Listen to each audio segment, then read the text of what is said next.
This is Stacy McKibben with the Master Communicator podcast, where CEOs, senior leaders, and C-suite executives share their advice. It's 6 questions in 9 minutes because the best leaders know how to share their ideas concisely and quickly. Let's jump right in. Question number 1. In a few sentences, tell me who you are and what you do. First, we're going to do this in 8 minutes, not 9. Woohoo! I'm John Combs. I am the founder of RiverRock Real Estate Group. We are a commercial real estate service company based in Newport Beach, and we have 130 employees. We call them rock stars, and we have 20 offices throughout California and Arizona. And I am so passionate about people and what we do, and I can't wait to talk to you about it. That's amazing. Well, then these questions are right up your alley, John. So I'm curious, question number 2 from you. What's the best thing about leading people from your perspective? I wanted to start a union for our business, and I realized that I was going to alienate the customers I worked 25 years to develop relationships with, and they would hate me, but my peer group would love me for starting a union. So I decided to create a company that treated people with respect and gave them the rights they deserved, even though it wasn't a union. So I started RiverRock, and I think happy people give best service. And the best part of leading people is I don't want anyone to leave. So we have to adopt and adapt to people and their life career cycles, because what you want today is different than what you wanted 5 years ago. And so we have to listen, we have to adapt, and we have to develop the programs and the things and benefits that you want as a rock star at RiverRock. So that's our whole mission. And I love leading people because I'm learning every day what's important. You're like the epitome of servant leadership, where you're really showing up in service to others as opposed to for your own objectives. It's funny how rising tides tend to raise all ships, isn't it? Yeah, well, thank you for saying that. I was picked last in PE, so it's hard for me to take any compliments. So you might appreciate and get a kick out of this next question. I'll often hear from other leaders that business would be great if it weren't for that pesky people part. I'm curious, John, being a lover of people, what do you think about a sentiment like that? Well, some days I'm challenged and I get really, skeptical. But overall, our product is the people. And so if I didn't just love people and find them all so interesting, I would agree with my peer group. We're in property management, and I had an old boss who called it property manglement. He said it'd be a great business if we didn't need people. But we do need people, and I think I've embraced that in the culture. I mean, we have a quiet room for people to go decompress. We have, all kinds of benefits. I hate my birthday. It's the day after Christmas, but we now celebrate people's birthdays because they're really important to most people. And we give them the day off. We give them a gift card that says RiverRock. I send them a birthday card, signed. I mean, birthdays are super important to people, and we've made that an exception, even though personally I don't agree with it. I don't like it, but I have to understand what's important to you and how do I keep you happy and motivated and want to come to our place of work and service our clients at the top level as possible. So I have to embrace that, and I hear that out there, but I don't let my skepticism get in the way of my enthusiasm for our rock stars. That's amazing. You remind me of a statement that a good friend of mine always says. She says, as a leader, oftentimes you have to fight your own preference, right? Yes. That your job every day is to do that. And again, that's kind of what I'm hearing you say here as well.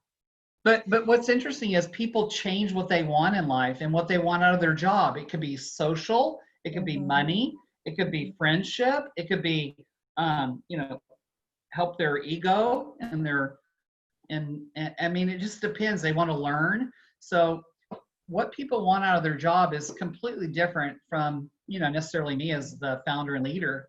And I have to understand that and figure it out. I think if you were like a president of a nonprofit, why are all those people on the board attending that meeting and giving you either money, time, or relationships to collect, gifts from? And everyone at that board is probably there for a different reason. You have to figure that out, and then you have to deliver it, or they're not going to be great board members. So I think this is all applicable to what I do. That's awesome. So if I had a group of leaders sitting here in front of you right now, what piece of advice about communication would you give to them? listen.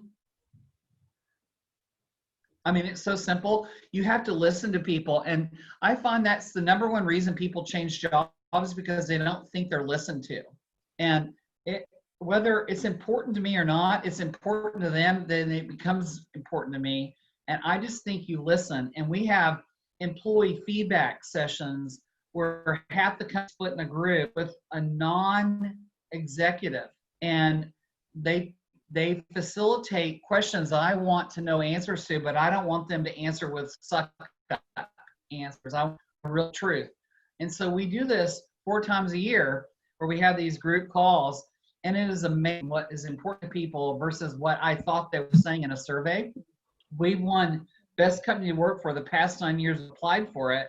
And, you know, the number one issue a year ago was that people wanted flex time. Well, I didn't know if it meant they wanted to work part-time from home, they wanted to work a split shift, they wanted to work, you know, 4 10-hour days. I didn't know what that meant. So we put that out to a call, and guess what the answer was?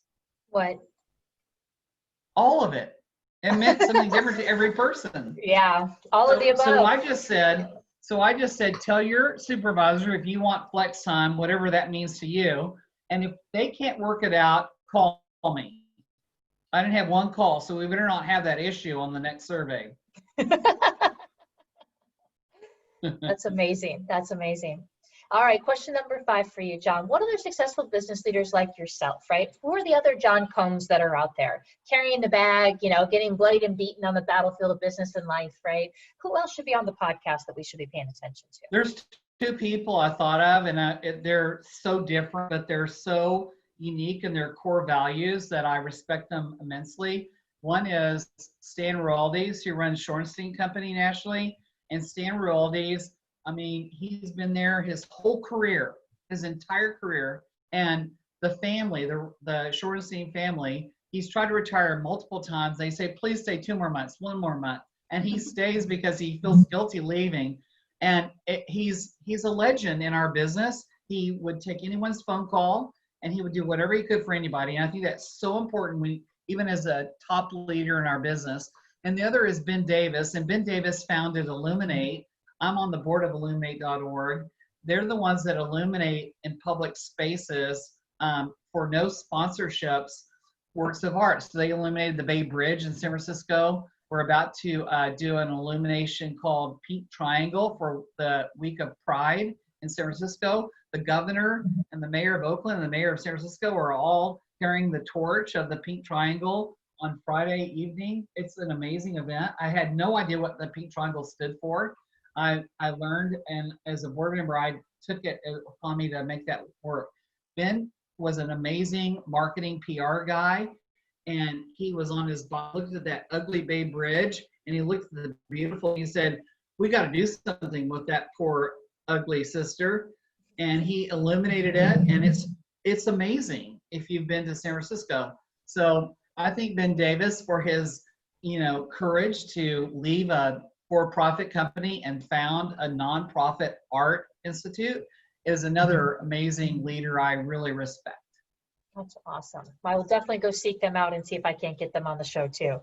All right, Absolutely. bring us home, John. Question number 6. Tell us about your favorite boss or teacher who's really influenced you. My favorite boss is Ron Ureta from New York. And Ron was the COO of a company called Insignia ESG, a public company based in New York that sold to CBRE. And Ron, 15 years later, 16 years later, will stop his day to help me if I have a question. He checks in with me. He rallies behind my wins. He picks me up if I'm down. If I'm sarcastic and, you know, cynical, he says, stop it. He's just an amazing person and friend. And here he ran, you know, a 3,000 employee firm. And he's still, to this day, all those years later, takes my call, goes to lunch if I'm in New York, wants to see me if he's in California. He's just an amazing person. He's smart as a whip, and he is the operating officer of a huge law firm in New York City. And talk about the challenges in New York right now and how they're going to get their staff back into the city when they took train. I mean, he's got his hands full, but what an amazing person. That's incredible. Did Well, we do John, it in 8 minutes? we're getting close. We got a quick wrap up here, right?